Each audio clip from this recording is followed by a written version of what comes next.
Try top ന്യൂസിലേക്ക് സ്വാഗതം. ഞാൻ ഗായത്രി പ്രദീപ്. നോക്കാം ഇന്നത്തെ പ്രധാന വാർത്തകൾ. മുഖ്യമന്ത്രിയുടെ പരാമർശം വേദനിപ്പിച്ചു. മാപ്പ് പറയണം. വിഴിഞ്ഞത്ത് കടലിൽ കാണാതായ മത്സ്യത്തൊഴിലാളിയുടെ മകൾ. വടകര MDMA കേസിൽ അറസ്റ്റിലായ അധ്യാപിക കീർത്തന ലക്ഷങ്ങളുടെ പണമിടപാടുകൾ നടത്തിയെന്നും ഒന്നാം പ്രതി സൊഫാനിൽ നിന്ന് പണം സ്വീകരിച്ചിട്ടുണ്ടെന്നുമാണ് പോലീസിന്റെയും പ്രോസിക്യൂഷന്റെയും കണ്ടെത്തൽ. കണ്ണൂർ പൊയ്ത്തും കടവിലെ 20-കാരിയുടെ ആത്മഹത്യ. ഭർത്താവ് ആസിഫിനായി ലുക്കൌട്ട് സർക്കുലർ. പ്ലാസ്റ്റിക് മദ്യക്കുപ്പികൾ തിരികെ വാങ്ങേണ്ടെന്ന ഉത്തരവിനെതിരെ കടുത്ത നിലപാടുമായി എക്സൈസ് മന്ത്രി M. ലിജു.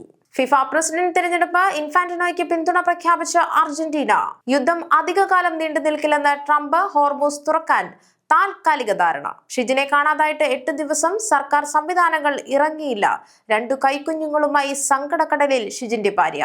ആരും തിരിഞ്ഞു നോക്കുന്നില്ല. സ്കൂബ ഡൈവിംഗ് തിരച്ചിലിനെത്തിയത് ഷിജിന്റെ സുഹൃത്തുക്കളെന്ന് കുടുംബം. കുമരകത്ത് വെള്ളക്കെട്ട് കാരണം ആശുപത്രിയിലെത്താൻ വൈകിയതിനെ തുടർന്ന് വീട്ടമ്മ മരിച്ചു.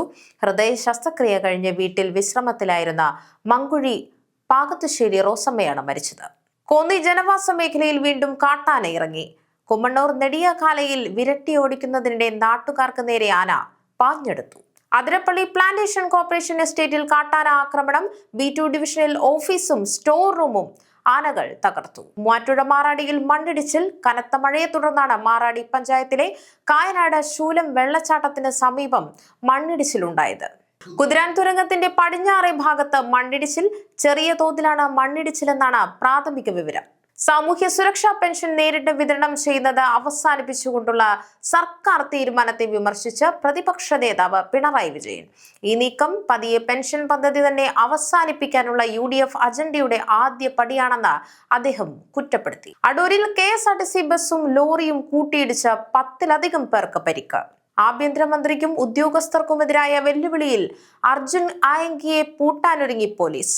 പ്രതിയെ ഉടൻ പിടികൂടണമെന്ന ആഭ്യന്തരമന്ത്രി രമേശ് ചെന്നിത്തല നിർദ്ദേശം നൽകി. പശ്ചിമഘട്ടത്തിലെ പരിസ്ഥിതി ലോല പ്രദേശ കരട് വിജ്ഞാപനം വീണ്ടും പുറത്തിറക്കി കേന്ദ്ര സർക്കാർ. കൃഷിയെയും ജനവാസത്തെയും ബാധിക്കില്ല. ഖനനം, ക്വാറി, വൻകിട നിർമ്മാണം എന്നിവയ്ക്ക് നിയന്ത്രണമുണ്ടാകും. തൃശൂരിൽ ലോറി ഇടിച്ച പട്ടാമ്പി സ്വദേശി റിജാസ് മരിച്ച സംഭവം കൊലപാതകമെന്ന് കുടുംബത്തിന്റെ ആരോപണം. എല്ലാ സ്റ്റേഷനുകളിലെയും FIR വിവരങ്ങൾ ഇനി ആഭ്യന്തരമന്ത്രിയുടെ ഓഫീസിലെത്തും. പദ്ധതി ഒക്ടോബർ 2 മുതൽ നടപ്പാക്കും. പരാതികളിൽ വേഗത്തിൽ നടപടിക്ക് ആഭ്യന്തരമന്ത്രിയുടെ നിർദ്ദേശം. മലങ്കര ഡാമിൽ രാസമാലിന്യം സമീപത്തെ ഫാക്ടറികളിൽ നിന്നാണെന്ന് സംശയം. കേന്ദ്ര ആഭ്യന്തരമന്ത്രി അമിത് ഷായ്ക്കെതിരെ പ്രതിപക്ഷത്തിന്റെ ശക്തമായ പ്രതിഷേധത്തെ തുടർന്ന് ലോക്സഭ തിങ്കളാഴ്ചത്തേക്ക് പിരിഞ്ഞു. നീറ്റ് പരീക്ഷാ വിവാദത്തിലെ വിദ്യാർത്ഥി സമരങ്ങളും പോലീസ് അതിക്രമങ്ങളും അയോധ്യ രാമക്ഷേത്രത്തിലെ സംഭാവനയുമായി ബന്ധപ്പെട്ട വിവാദങ്ങളും ഉന്നയിച്ചാണ് പ്രതിപക്ഷം സഭയിൽ ബഹളം വെച്ചത്.